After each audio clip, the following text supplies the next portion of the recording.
This is my most honest and confessional show so far. Not in a Edinburgh Fringe type way. I mean, oh, my parents died, so I went all autistic. None of that shit, right?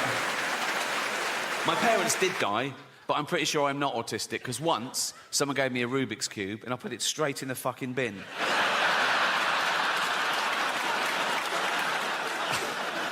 I think that is the test. No, it's called Mortality, but it's a positive show, I think, and I want to tell you some of the things I've learned and what it's like to be me at this age, and because I'm getting old now.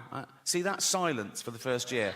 Up until this year, I go, I'm getting old. People go, you're not old. Now they go, go on. Like that. It's like, in fact, they make it worse. They say things like, oh, yeah, but the good thing about getting old is you don't care what people think about you. Well, you should care a bit, because caring what people think about you is what stops you walking around with shit down your trousers. Oh, look at Grandad. Look, he doesn't care what people think about him. No, he's wanking at a wedding. He doesn't, no. But I say, it's a positive show, because it's not all doom and gloom, getting older. There's good and bad to getting old. There really is. There's good and bad to getting old. For example, yes, there's more chance now of me having a heart attack, having a stroke, getting cancer, but much less chance now of me ever being raped in prison. Yeah. So when I was a young man, I thought, fuck, I can never go to jail, not with this cute ass, right? But now, I'd be pretty confident I'd be left alone. You know, like, I'd go down the corridor, my first day, with a little towel, just whistle along, right? They'd all come to the bars and go, ooh. You know what I mean? Like, I'd spend as much time as I wanted in the shower. No one's even looking, not a sniff, nothing. The big danger for me these days, bending over in a prison shower, would be my back going, right?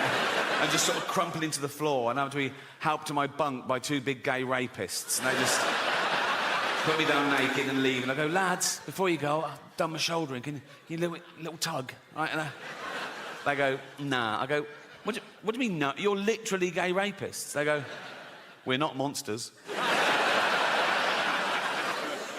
But we all want respect, right? We all want respect, and we all want to raise our status in society. We can't help that. That's in our evolution. That's group selected from when gossip used to control the tribes, right? And there's still two ways you can raise your status in society. One, be competent at something, like, oh, he's a good hunter, go with him, he's good for the tribe. The other way you can raise your status is have virtue, like, oh, he's not a great hunter, but he's wise or kind or whatever, you know. And then, with the advent of social media, people suddenly discovered they could just say they were virtuous, no evidence, no proof, just loads of flags in their bio, right? And they would raise their status by bringing other people down, catching other people up. Oh, look what he said. Oh, he's not as virtuous as me. Look how good I am. Look how bad. And that's where the term virtue signalling comes from, right?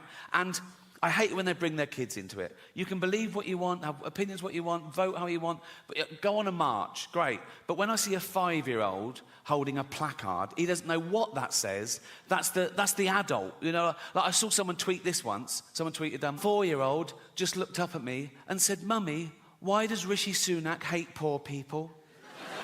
Never fucking happened, right?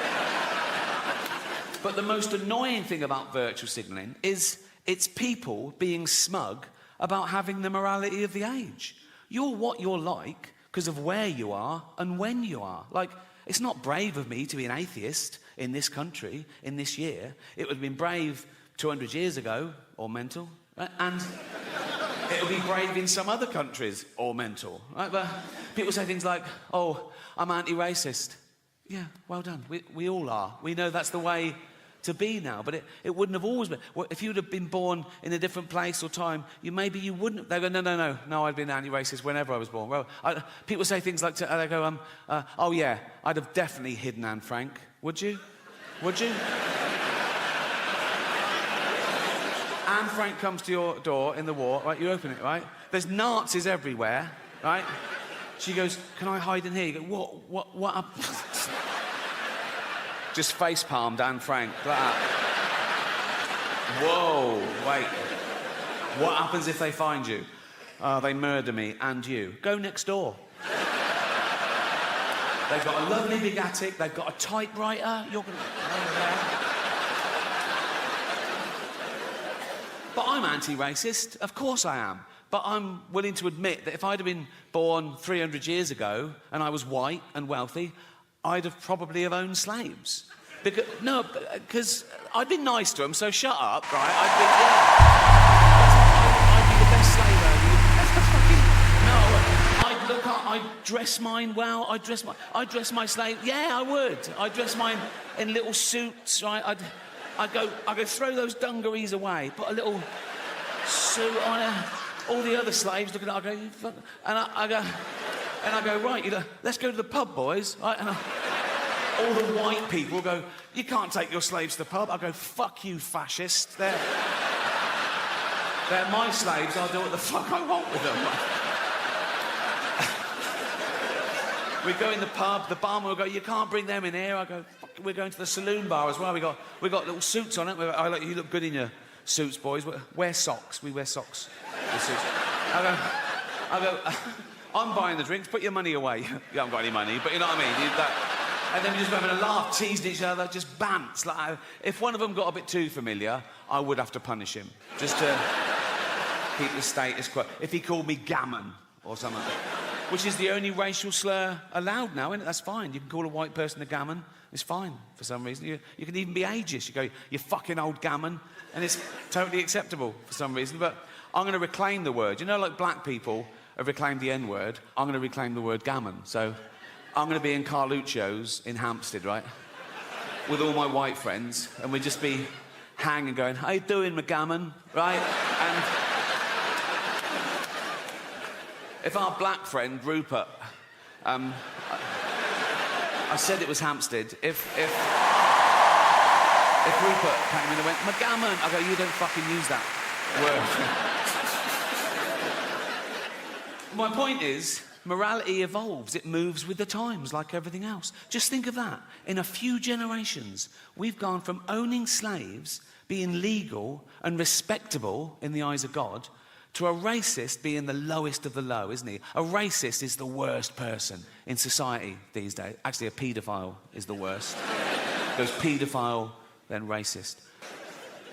I was doing an interview a while ago. I don't think the journalist liked me. He asked me this question. I thought it was rude, right? So I gave a fake answer, right? He said, so what have you got planned for your funeral? And I went, I want to be fed to the lions at London Zoo. He went, really? I went, yeah, to take up my big, fat, dead, naked, bloated body in a wheelbarrow, right? Just dump it in the lion's den, doof, like that. Loads of tourists going, is that the bloke from The Office? Like that, right? And then two big lions come out and just start eating me. And lions, they start with the soft bits of the body to get inside to the rib cage. So they'd probably get a testicle each, wouldn't they? Because that'd be the easiest of it. By then, my testicles would be about a yard apart, so that'd be easy. They just start eating towards me. Like Lady and the Tramp, really romantic. So I said that as a joke, but he totally believed me. So much so that when he was writing up the article, he called London Zoo and asked them if that would be allowed, and they said, no, of course not, right? So when the article came out, the headline was, London Zoo refused Ricky's request to be fed to lions. Like I'm a fucking psychopath. My point is, you can't worry about what happens after you die. Don't live your life, let someone else worry about it. You're dead, you've done your bit, right? I know some people who really are stressed about what happens after they die, some religious people, and they believe in heaven and hell and all that. So now they're getting a bit, oh, have I been good enough? I mean, great, heaven's great, but hell, oh my God, what if I go to hell? And I go, there's no hell. It's made up to frighten kids. Like, my favourite horror film of all time is still the original Exorcist, right? First time I saw it on VHS, right? I was blown away. I watched it again straight away. I loved it, right? And there's a bit in that that's meant to be the really poignant bit. I saw it because it was the idea of the devil being this crass and childish. You know the bit. So, the little girl's possessed by the devil, and they're doing an exorcism, and they're throwing holy water on it. She's hissing, right? They're going, the power of Christ compels you. The power of Christ compels you. And at one point, the devil makes the little girl turn her head round, and he makes her say, your mother sucks cocks in hell. Right? And the bloke, she said, he's devastated. He's like, because he's thinking, oh, no, that's the real devil. So he knows, so it's true. My poor mother sucking cocks in now, right? If scientists actually found the devil, I was wrong. There isn't it. They found the devil. They tested him. It was peer-reviewed. It won the Nobel Prize for fucking everything because it'd be the greatest discovery of all time, right? And I'd look at the science. I'd be mind blown, but I go, well, you've got to follow the science. So yeah, I believe in the devil. I wouldn't even be belief. It would be knowledge. I'd want to meet him. If the devil actually existed, I'd want to see it for my. As long as I was safe, I don't know what makes you safe from the devil. But if he existed, we'd find out, wouldn't we? Like, vampires live forever, but now we know a bit of garlic really fucks them up. So we discover something like if you put a devil in a cage with a sprig of parsley on top, he's weak or something, right? And I'd meet the devil, right?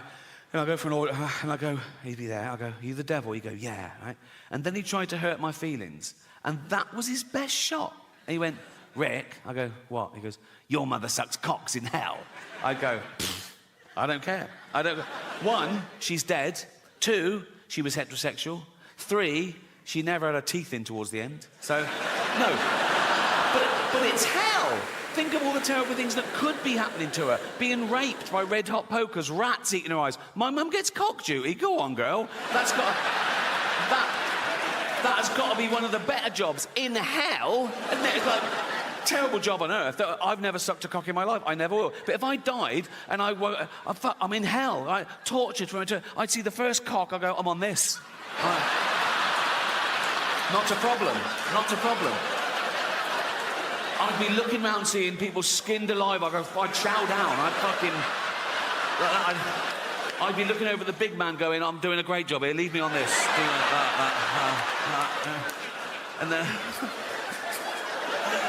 There's the devil with a clipboard looking a bit confused. No one's ever gone straight for the cock. But he goes, OK, carry on. I go, what if he then went, I mean, I did have you down for ironing. I go, fuck.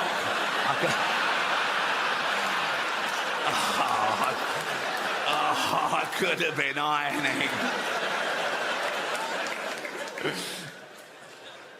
Who's getting their cock sucked in hell? That's what I would. Because we're there for punishment, and that's a little treat. Do you know what I mean? It's like, I'd be there, right, thinking, feeling a bit smug, right, and I'm thinking, oh, this is great. Not great, but, I'd be...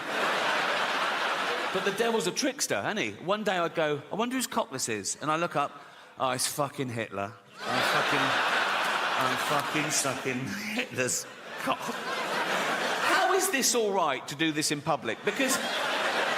if I followed one of you home tonight and I shouted through your letterbox, sucking fucking Hitler's cock in hell, you'd call the police. But